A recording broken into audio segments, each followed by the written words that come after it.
سر اس time جب ہم آپ کا انٹرویو کر رہے ہیں تو اس وقت چونکہ 12 بجے سے پہلے کا وقت ہے، بلکہ 7:53 ہوئے ہیں، اور جو آپ کی احتجاج کی کال ہے وہ کال ہے، لیکن ابھی بھی آپ کے پاس عوام کا جمع غفیر موجود ہے. اور اس صورتحال کو دیکھتے ہوئے آپ کیا ایکسپیکٹ کر رہے ہیں کہ کل کتنی زیادہ عوام آپ کے ساتھ شامل ہوگی؟ اور ایک تو آپ نے کہا کہ آپ جو ہے وہ ہینڈ مائک لے کے شہر میں نکلیں، تو ایک طرف جو ہے وہ پولیس کی نفری بھی کافی زیادہ ہے اور دوسری طرف آپ لوگ بھی ہیں. تو ایک اور اس میں کویشچن ہے کہ آپ دونوں سوالوں کا اکٹھا جواب دے دیجیے گا.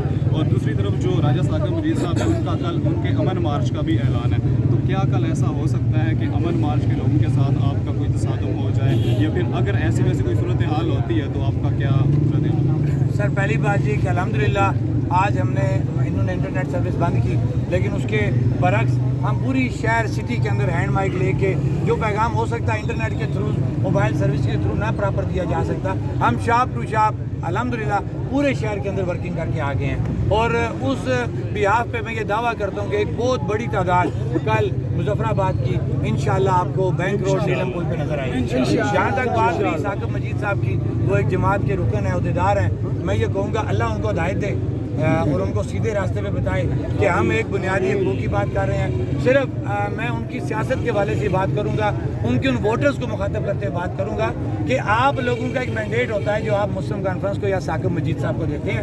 اس مینڈیٹ کا یہ فرض نہیں بنتا کہ بنیادی حقوق کی بات انہی کے حلقے کے لوگوں سے پوچھوں گا کہ کیا آپ سستی بجلی استعمال نہیں کر رہے، کیا آپ سستا آٹا استعمال نہیں کر رہے، کیا آپ پراپرٹی ٹیکس کے اندر چھوٹ کا فائدہ آپ نے نہیں اٹھایا؟ اگر آپ نے وہ چیزیں استعمال کی ہیں تو آپ کا ضمیر مردہ کیوں ہوا؟ آپ نے کیوں ثاقب مجید صاحب کو نہیں روکا کہ وہ ہمارے اگینسٹ جو وہ امن مارچ لے کے آئیں؟ پھر بھی اللہ ان کو ہدایت دے گا. ان کے ووٹرز کو یہ سوچنا پڑے گا کہ آنے والے الیکشن میں ایسے شخص جو بنیادی حقوق کی تحریک کے خلاف اس طریقے سے الٹے سیدھے کام کرے گا، اس کے ساتھ کیا سلوک کرنا ہے. یہ ان کے ووٹرز پہ اب ہم سوال چھوڑتے ہیں. لیکن جہاں تک رہی بات ان کے آنے کی ٹکراؤ کرنے کی، وہ ہمارے بھائی ہیں، وہ فیصلہ صحیح کریں غلط کریں اس کے جواب دہ وہ ہیں.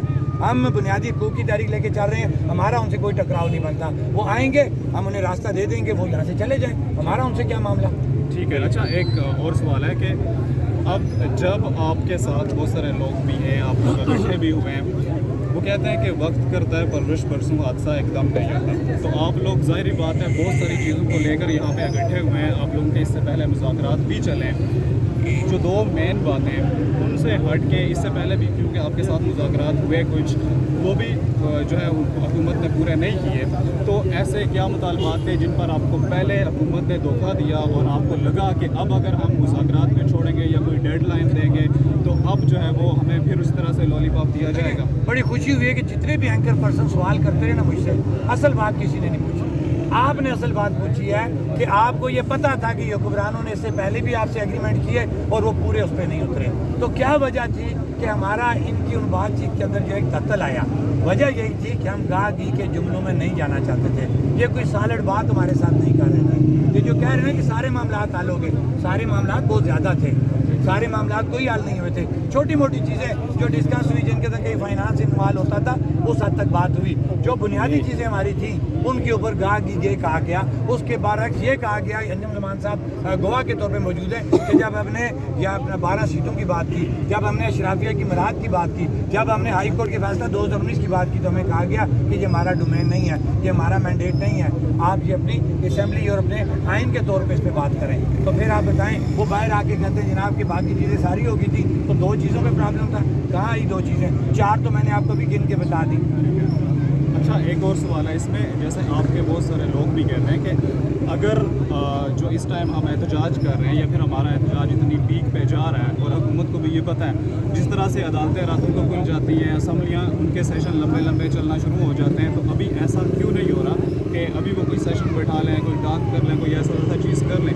کیا آپ اس سے پہلے اس حد تک بات ہو چکی ہے کہ چلیں ٹھیک ہے ہم آپ کی بات کو مانتے ہیں لیکن ہم اس کو کسی ایوان میں ڈسکس کریں گے، اسمبلی میں ڈسکس کریں گے اور پھر آپ کو جواب دیں گے؟ نہیں دیکھیں، میں آپ کے سوال کا یہ جواب دوں گا کہ صرف ایک شخص کے اقتدار کو طول دینے کے لیے ہماری ریاست کے بڑے بڑے ادارے کہ جن کی ایک اپنی حیثیت ہے، وہ اتنے گندے کام میں لگ چکے ہیں. تو جب اداروں کا جو اصل کام ہے وہ چھوڑ کے ایک شخص کو جس کی جماعت کا کوئی نہیں پتہ اس شخص کو راتوں رات آپ نے وزیر اعظم بنا دیا، اور اس وقت بھی کسی کی کوئی دلچسپی نہیں ہے عوام کے ساتھ، عوام سڑکوں کے اوپر ہے، پوری ریاست کا لاک ڈاؤن ہونے جا رہی ہے۔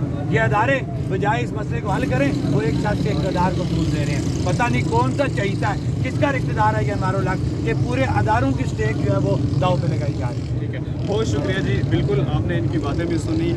یہ بالکل پرامن احتجاج کے ماحول میں ابھی ہم جہاں پہ کھڑے ہیں ٹریفک روان دوا ہیں، کسی قسم کی کوئی یہاں پہ بدنظمی نہیں ہے، پرامن احتجاج یہاں پہ جاری ہے، اور ان کا یہی کہنا ہے کہ کل بھی اسی طرح سے جو ہے ہم پرامن رہیں گے، چاہے کوئی امن مارچ والے آتے ہیں، چاہے کوئی پولیس والے آتے ہیں، چاہے کوئی باہر سے نفری آتی ہے، ہم کسی بھی صورت میں تصادم کی طرف نہیں جائیں گے۔ ابھی تک کے لیے اتنا ہی، مزید آپ کو اپڈیٹ کریں گے۔ اللہ حافظ۔